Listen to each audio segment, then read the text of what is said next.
Hey guys, welcome back. Welcome back to Hotspot Economics, Hotspot.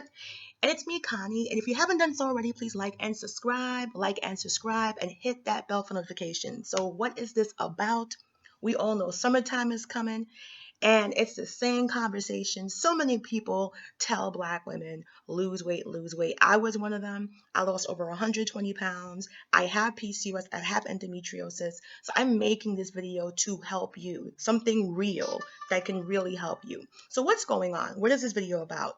Well, I was doing some research, I was just reading, and I actually came across a really interesting article that said even when Black women and white women were put on the same diet, it was a study, the same food, the same regimen, and they did the same things. Black women still had a tougher time losing weight. They had to do more, they had to eat less, and it's confusing because you can see that we have great genetics in terms of being physical, capable, especially when it comes to athletes, Black men and Black women. You can see that we have a natural knack for being fit and athletic.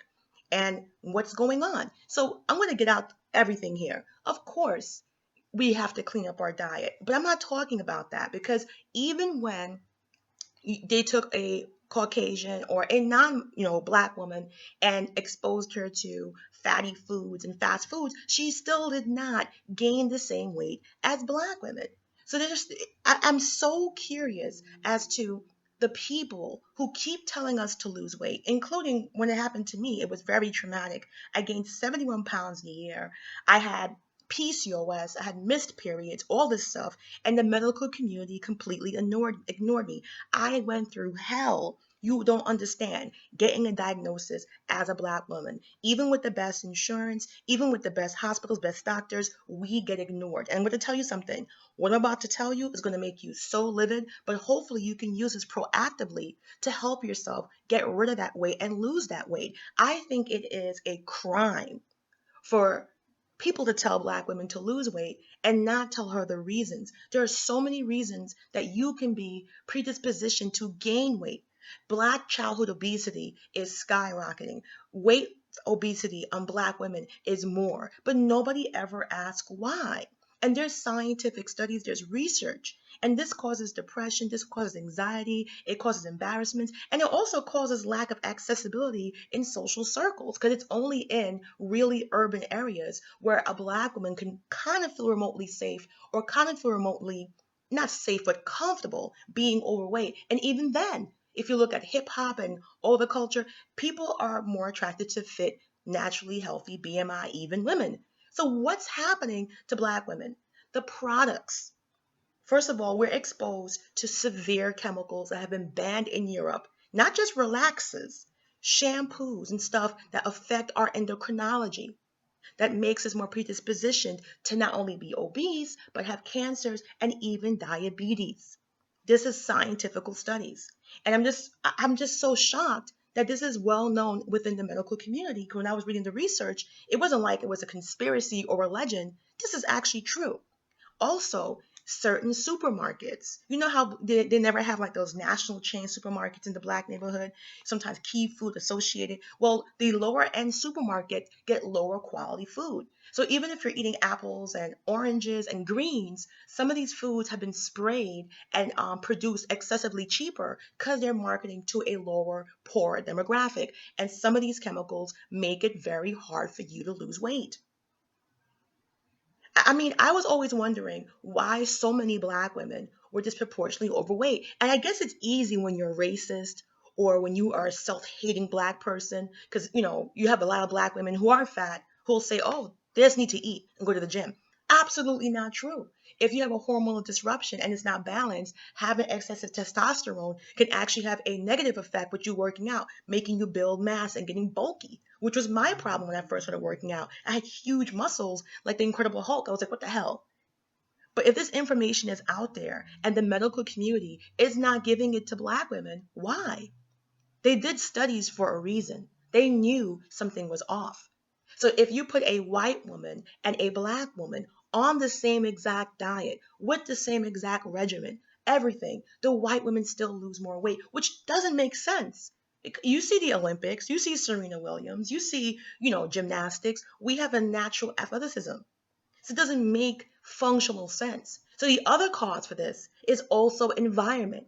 I couldn't believe what I was reading. You know how Central Park, if you're not familiar with New York, Central Park is a massive, over 100-acre, forest right in the middle of Manhattan. But it's there for a reason, not just for natural preservation, but also to keep the air clean. If you go to upper middle class or rich neighborhoods, you'll see more trees and lime trees and not so many people living in one condensed area. So even if they're living in an urban area and you're rich and you're wealthy and there's not much trees and stuff, you don't have a condensed amount of people or you're not in a close proximity to a landfill or garbage. They have all these ordinances on how you can manage the toxins in that area. In Black neighborhoods, especially originally from the 60s and 70s, which nothing has changed, you have an amount of people living there with no trees and greens to take out the toxins and to produce fresh air. You got a lot of people living in an area that's just the air is heavily polluted without trees to purify and help to produce more air. So you have more people, less trees, less clean oxygen, and more air pollutants that control the endocrinology in the body. So what you have to remember is that it affects not just your weight, it affects pregnancy, it affects your period, it affects your hormones, it affects your child. It actually produces a higher potential for ADHD and autism. This is real shit.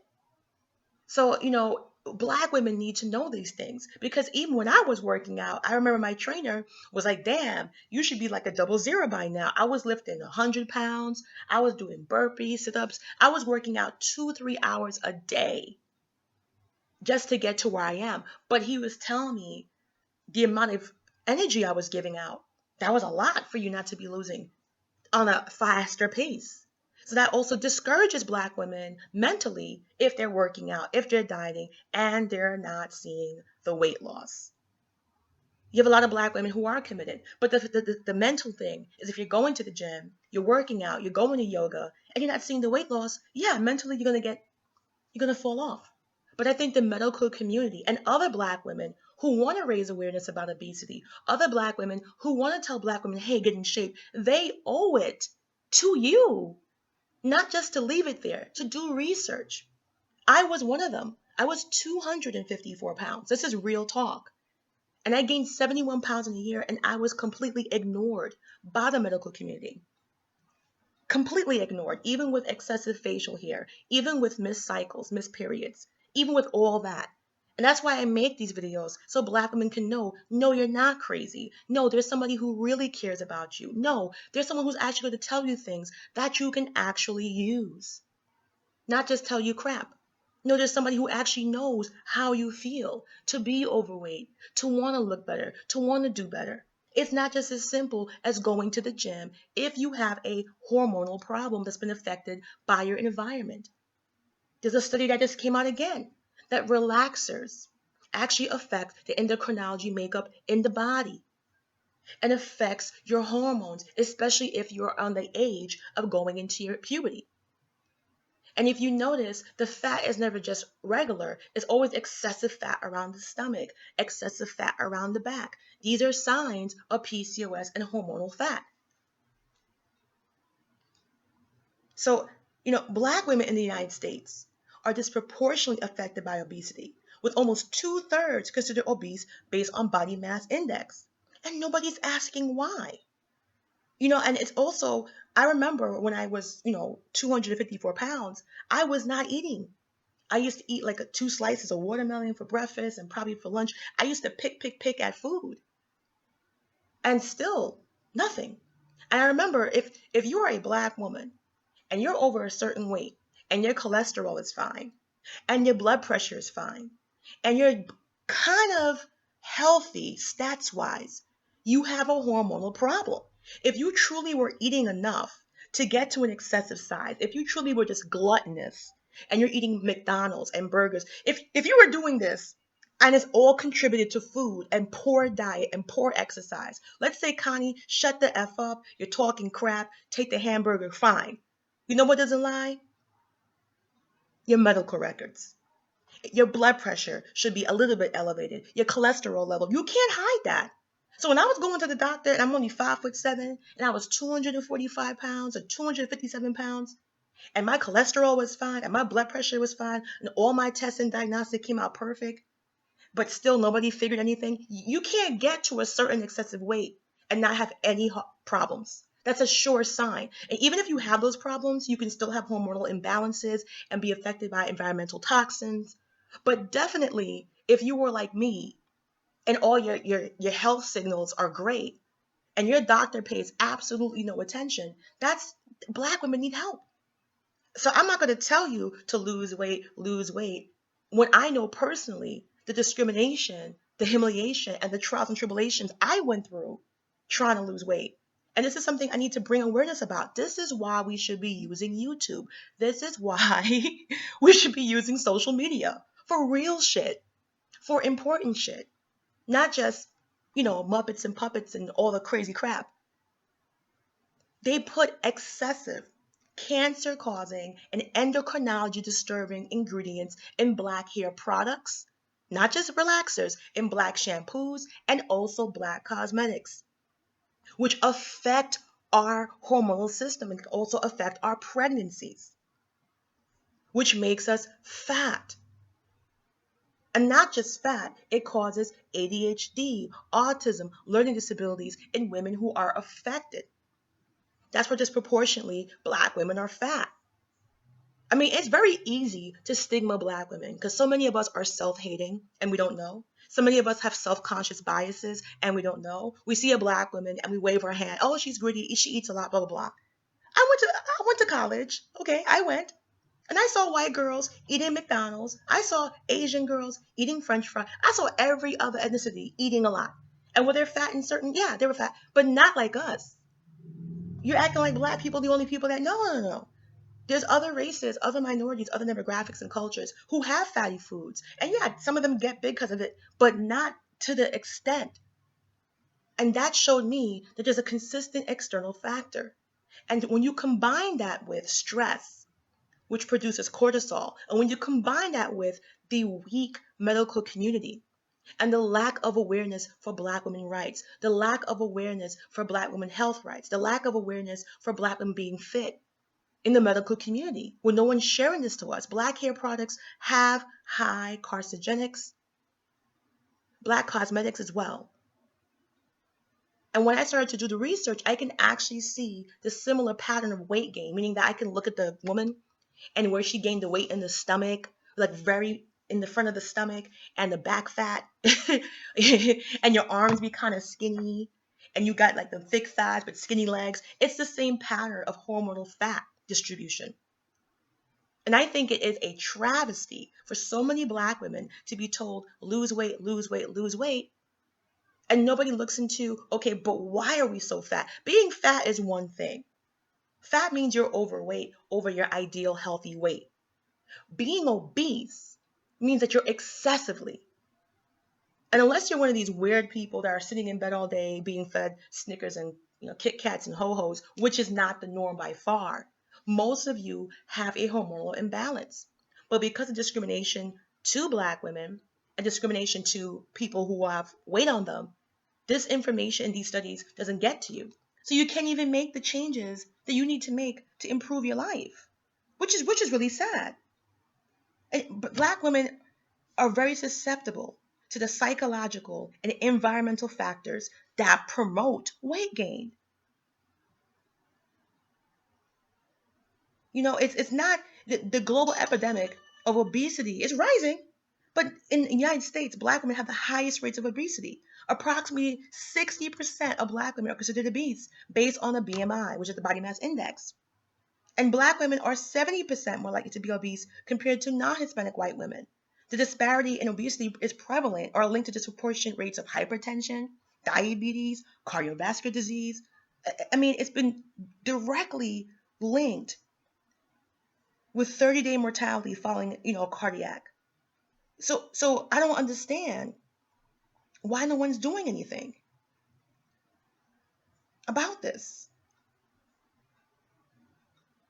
Socioeconomics affects weight loss. Okay, if you can afford to live in a nicer area, a cleaner area, an area that is a metropolis but has parks and trees, It's very sad. You know, neighborhood level socioeconomics environments, plays a role in the development of obesity in Black women.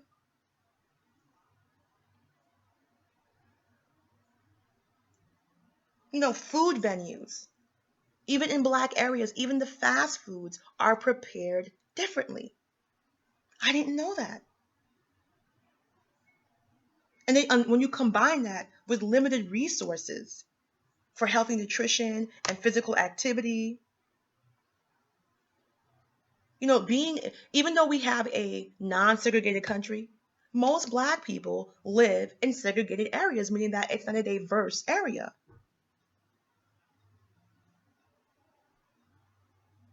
And that means you have areas and neighborhoods that are literally higher in toxins.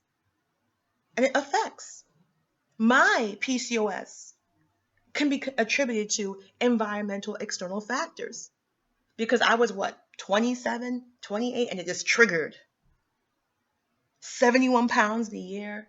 I was growing hair on my face. I was having missed cycles. And there's so many Black women who have Black patches on back of their neck or patches on their knee, patches on their elbow. And you don't have to have all the symptoms. But even when I had every single symptom, I was still ignored. So I always think about the Black woman who has a little bit of peach fuzz on her chin and she gets ignored. Because I had everything wrong. I had the dark skin patches. I had the excessive belly fat. I gained 71 pounds in a year. I had everything, and I still was missed. I went through hell to get diagnosed. I had to be super aggressive. I had test after test after test, but they told me I was fine. As I told things got super bad, and until I reached a maximum weight, and I was not eating, and I was going to the gym, and I could not do anything. And finally, when I was able to get a proper diagnosis, I was able to get official, real medication that helped me with my insulin. It's crazy, guys, what we go through. And I just want us, as Black women, if you're going to tell someone, because I want to say this, because when I was overweight, I used to get comments, girl, you shouldn't eat that. Or you should try losing weight. Or, Connie, I think this. And I was like, you don't even know me. You have no idea what I'm going through. Minority women are exposed to toxic chemicals more in their beauty products than non-minority women. So that means foundations and colors and darker colors and foundation products that are targeted to the beauty industry for Black women. I have it in there. Women of color are exposed to more chemicals than Caucasian peers. This is serious. It's serious because it's not just obesity. When your endocrinology of your body gets affected, it affects childbirth. It affects the child. It can actually cause the child to have these learning disabilities, ADHD, autism. Look it up. How can you empower yourself? You can do some research. You can do some research and see. You can even go to the EPA online and see what the toxicity in the air in your neighborhood is. You can advocate for trees to get planted.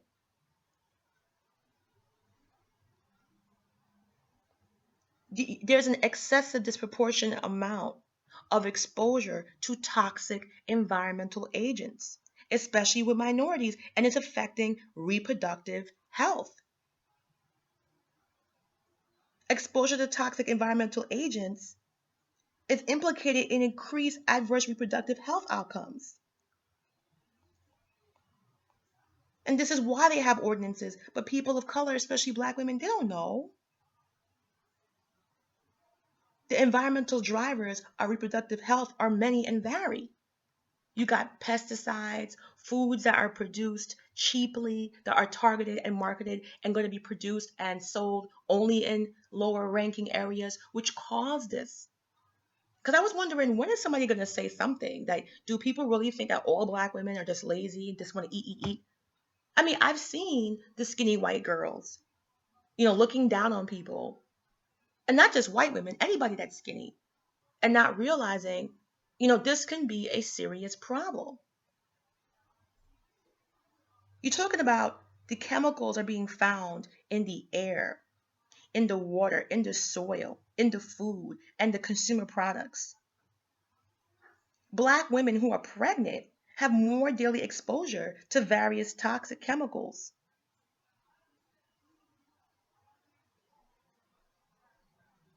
Chemicals in your pregnancy can come across the placenta, and it can cause a lot of things.